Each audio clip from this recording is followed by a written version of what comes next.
48వ అధ్యాయము శ్రీకృష్ణుడు కుబ్జ గృహమునకును అక్రూరుని ఇంటికిని వెళ్ళుట. శ్రీ శుకుడు వచించెను. ఉద్ధవుడు గోకులము నుండి వచ్చిన అనంతరము సర్వదర్శనుడైన కృష్ణ భగవానుడు లోగడ తాను కుబ్జకును అక్రూరునకును చేసిన వాగ్దానములను గుర్తుకు తెచ్చుకొనెను. సకల ప్రాణులకు ఆత్మస్వరూపుడైన ఆ స్వామి తన రాకకై వ్యాకులపడుచున్న కుబ్జకు ప్రియమును కూర్చుటకై ఆమె ఇంటికి వెళ్ళెను. కుబ్జ యొక్క భవనము అమూల్యములైన సామాగ్రులతో గృహోపకరణములతో సుసంపన్నమై ఉండెను. శృంగార రసోద్దీపకములైన వస్తువులతో శోభిల్లుచుండెను. ముత్యాల సరళుతో అలంకృతమై ఉండెను. అక్కడక్కడ పతాకములు విలసిల్లుచుండెను. ఉన్నతములైన ఆసనములతో విశాలములైన తల్పములతో అలరారుచుండెను. ధూపముల యొక్క పరిమళములు అంతటను గుబాళించుచుండెను. దీపకాంతుల శోభలు కనువిందు గావించుచుండెను. ఆ భవనము సువాసనలను వెదజల్లుచున్న చక్కని పూలదండలతో వెల్లివిరియుచుండెను.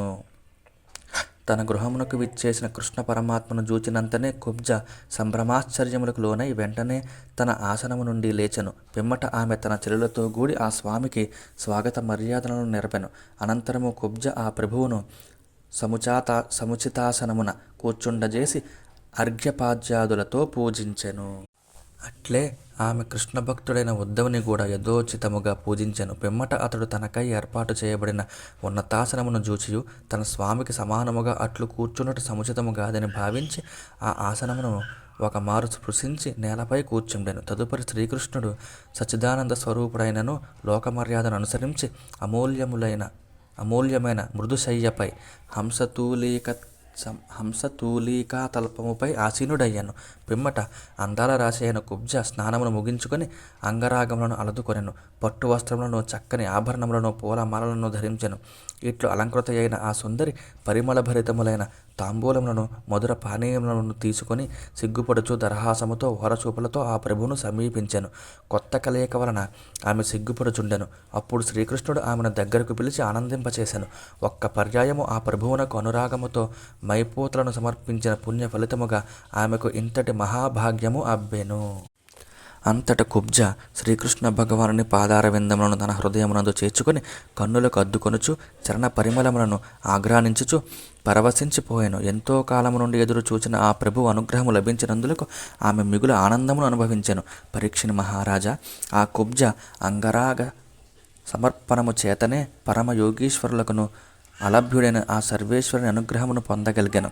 కానీ మోక్షప్రదుడైన ఆ పురుషోత్తముని కైవల్యమును, ప్రకృతి సంబంధ రాహిత్యమును లేదా గోపాంగనల వలె సేవాభాగ్యమును కోరుకొనక దురదృష్టవశమున ఈ విధముగా కోరుకొనెను. కమలాక్ష, ప్రియతమ, కొన్ని దినములు ఇచటనే ఉండుము, నీ కలయికను విడువజాలను అని కుబ్జ ఆ స్వామిని వేడుకొనెను. అంతట భక్తుల కోరికలను ఈడేర్చునట్టి ఆ మహానుభావుడు నీ అభీష్టమును తీర్చుటకై మరల వచ్చేదను అని మృదుమధురముగా పలికి ఆమె పూజలను స్వీకరించెను. పిమ్మట ఆ కృష్ణ భగవానుడు ఉద్ధవునితో కూడి సకల సంపదలతో తులదూగుచున్న తన సదనమునకు చేరెను. శ్రీ మహావిష్ణువు శ్రీకృష్ణుడు బ్రహ్మాది సకల దేవతలకును ప్రభువు. భక్తి ప్రపత్తులతో గాక ఇతర ఉపాయములచే ఆ స్వామిని ప్రసన్నుని చేసుకునుట కష్టము. అట్టి పరమపురుషుని ఆరాధించి ఆయన అనుగ్రహమును పొందియు క్షణికములైన శబ్దాది విశేషకములను కోరుకొనినవాడు బుద్ధిహీనుడు. పిమ్మట శ్రీకృష్ణుడు అక్రూరునకు ప్రేమను గూచుటకును పాండవులకు మేలు చేయుటకై ఆయనను హస్తినాపురమునకు పంపుటకును నిశ్చయించుకొనెను. అందువలన ఒకనాడు ఆ ప్రభువు బలరామునితో ఉద్ధవునితో కూడి ఆయన అక్రూరుని భవనమునకు వెళ్ళెను. అప్పుడు అక్రూరుడు తనకు ఆత్మీయులు సత్పురుష శ్రేష్ఠులు అయిన శ్రీకృష్ణ, బలరామ, ఉద్ధవులను దూరము నుండియే చూచి మిగుల సంతోషించెను. వెంటనే అతడు ఆసనము నుంచి లేచి ఎదురేగి క్రమముగా వారిని అందరినీ అక్కున చేర్చుకుని అభినందించెను. పిదప అక్రూరుడు బలరామకృష్ణులకును ఉద్ధవునకును నమస్కరించెను. అంతటా వారును అక్రూరునకు ప్రత్యభివాదములను ఆచరించరి. అనంతరము అతడు శ్రీకృష్ణాదులను సుఖాసీనులను గావించి విద్యుక్తముగా పాద్యాదులతో పూజించెను. మహారాజా, తదుపరి అక్రూరుడు బలరామకృష్ణులకు పాద ప్రక్షాళన మనర్చి ఆ శ్రీపాద జలములను తన శరమును దాల్చెను. పిమ్మట అతడు వివిధములకు పూజా సామగ్రులతోనూ అమూల్యములకు వస్త్రాభరణములతోనూ దివ్యములైన పరిమళ ద్రవ్యములతోనూ పుష్పమాలలతోడను వారిని అర్చించెను. పిదప భక్తితో ప్రణమిల్లి వారి చరణములను తన యొడిలో చేర్చుకొని సేవలు నచ్చెను. అంతటా అతడు వినమ్రుడై బలరామకృష్ణులతో ఇట్లు వచించెను. మహాత్ములారా, పాపాత్ముడైన కంసుడు తన అనుచరులతో సహా మీ చేతులలో మడిసెను. ఇది ఎల్లరికును ఆనందదాయక విషయము. మీ వలన యదువంశము పెక్కు సంకటముల నుండి రక్షింపబడినది. క్రమముగా అది మీ వంశము వృద్ధి చెందినది. మీరు ఇరువురును మహాపురుషులు, ఈ సకల జగత్తునకును కారణభూతులు. అంతేకాదు జగద్రూపులు. మీరు సర్వశ్రేష్ఠులు. మీకంటే ఉత్కృష్టమైనది కానీ మీతో సమానమైనది కానీ మరి ఒక వస్తువు లేనేలేదు. కృష్ణ పరమాత్మ, ఈ సంపూర్ణ విశ్వమును నీ రజోగుణ శక్తి ద్వారా నీవే సృష్టించితివి. పిమ్మట కాలము, మాయా మొదలగు శక్తులతో అందు ప్రవేశించితివి. ఇంద్రియ గోచరములైన వివిధములగు వస్తువులన్నీను నీ రూపములే. దేవా, ఈ సృష్టికి కారణములైన భూమి, నీరు, అగ్ని, వాయువు, ఆకాశము అనడి పంచమహాభూతములకు ఈ చరాచరములన్నీయును కార్యరూప దేహములై ప్రకాశించుచుండును. అట్లే నీవు సజాతీయ విజాతీయ భేదములు లేనివాడవు, కారణరహితుడవు, స్వతంత్రుడవు అయ్యుండియు విశ్వాకారమైన నర మృగాది నానా రూపములలో బాసిల్లుచుందువు. ఇవి అన్నీయును నీలీలలే. ప్రభు, నీవు రజసత్వ తమో గుణములను ఆశ్రయించి క్రమముగా బ్రహ్మ, విష్ణు, మహేశ్వరుల రూపములలో సృష్టి, స్థితి అంటే పాలన, లయములను నెరుపుచుందువు. కానీ నీవు జ్ఞానాత్మస్వరూపుడవై త్రిగుణాతీతుడవు అగుటచే ఆ గుణములచే గాని ఆ గుణకర్మలచే గాని బంధింపబడవు. కనుక ఇట్టి స్థితిలో నీకు బంధహేతువు ఏముండును?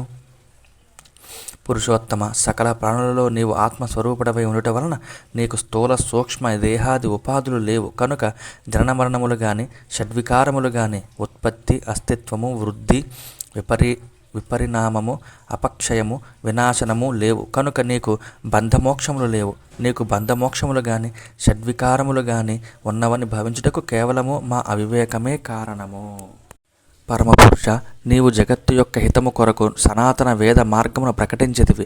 వేద విరుద్ధ మతములను అనుసరించడి నాస్తికుల వలన ఆ వేద మార్గమునకు విఘాతము ఏర్పడినప్పుడు దానిని ఉద్ధరించుటకై, కాపాడుటకై నీవు శుద్ధ సత్వమయ రూపడవై అవతరించుచుందువు. ప్రభు, నీ అంశయైన బలరామునితో కూడి నీవు భూభారమును తొలగించుటకై ఈ లోకమున వసుదేవుని ఇంట అవతరించితివి.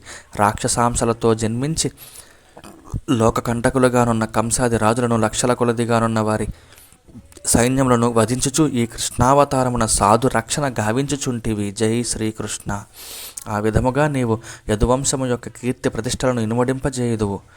ఇంద్రియాతీతుడమైన పరమేశ్వర, బ్రహ్మ, రుద్రేంద్రాది సకల దేవతలు, పితృదేవతలు, భూతగణములు, మహారాజులు మున్నగు వారందరూ నీ స్వరూపములే.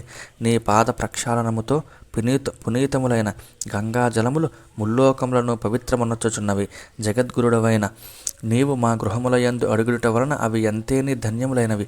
మేము అందరము కృతార్థులమైతిమి. స్వామి, నీవు భక్తులకు అత్యంత ప్రియుడవు, సత్యవచనుడవు, అహైతుక దయాసముద్రుడవు, కృతజ్ఞుడవు. అట్టి నిన్ను వీడి ఇతరులను శరణజొచ్చువాడు మూర్ఖుడు. జ్ఞాని ఆ విధముగా చేయడు.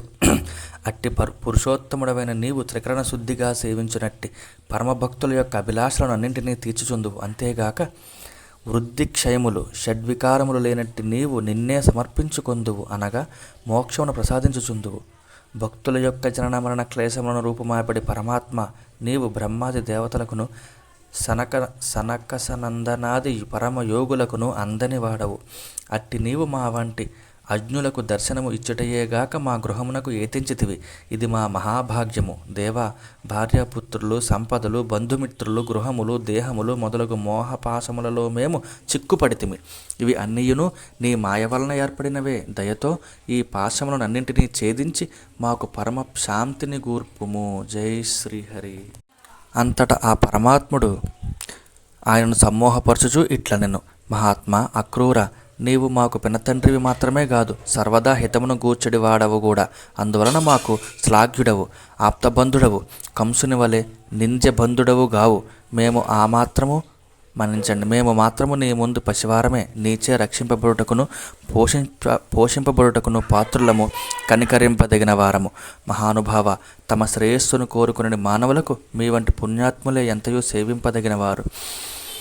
అందులకు మీ వంటి వారలే పూర్తిగా అర్హులు. ఇంద్రాది దేవతలు స్వార్థపరులు కావున సాధు పురుషులైన మీ వలె వారు పూజ్యార్హులు గారు. పుణ్యపురుష, జలమయములైన తీర్థములు గాని, మట్టితో శిలలతో నిర్మితములైన దేవతామూర్తులు గాని ఎంతో కాలము సేవించిన పిమ్మటనే మానవులను పవిత్రమనొచ్చును, వారికి శ్రేయస్సును కలిగించును. కానీ మీ వంటి సాధు సాధు సత్తములను దర్శించినంత మాత్రముననే వెంటనే మానవాళి పునీతమగును, వారికి పరమ లాభములు సిద్ధించును. మహాత్మా అక్రూర, నీవు మాకు పూజ్యుడవు, హితైషులలో శ్రేష్ఠుడవు. పాండవులకు మేలు చేయుటకై, వారి క్షేమ సమాచారములను అరయుటకై, సుఖదుఃఖ విచారణకై నీవు వెంటనే హస్తినాపురమునకు వెళ్ళుము. సాధుపురుష, తమ తండ్రి అయిన పాండురాజు మృతి చెందిన పిదప బాలురుగానున్న పసివారైన ధర్మరాజు మొదలగు పాండవులను వారి తల్లియకు కుంతీదేవియు మిగులు దుఃఖితులై ఉండిరి. వారిని ధృతరాష్ట్ర మహారాజు హస్తినాపురమునకు పిలిపించినట్లుగాను ప్రస్తుతము వారు అచటని నివసించుచున్నట్లుగాను తెలిసినది. అక్రూర, ధృతరాష్ట్రుడు సహజముగా గుడ్డివాడు, పైగా మనోబలము నిశ్చయశక్తి లేనివాడు. అందువలన అతడు దుష్టుడైన పుత్రుని దుర్యోధనుని మాటలకు లోబడి తన తమ్ముని కుమారులైన పాండవులను తన పుత్రులతో సమానముగా చూచుటలేదు. ఈ విషయము నీకును తెలియను గదా. ఆర్య, నీవు వెంటనే హస్తినాపురమునకు వెళ్ళి వారి బాగోగులను తదితర పరిస్థితులను తెలుసుకొనుము. అనంతరము మనకు ఆత్మీయులైన ఆ పాండవులకు సుఖమును కలుగజేయుటకై ప్రయత్నింతము. సర్వసముద్రుడైన కృష్ణ భగవానుడు ఈ విధముగా అక్రూరుని ఆదేశించిన పిమ్మట బలరామునితో ఉద్ధవునితో కూడి తన భవనమునకు చేరెను. జై శ్రీహరి.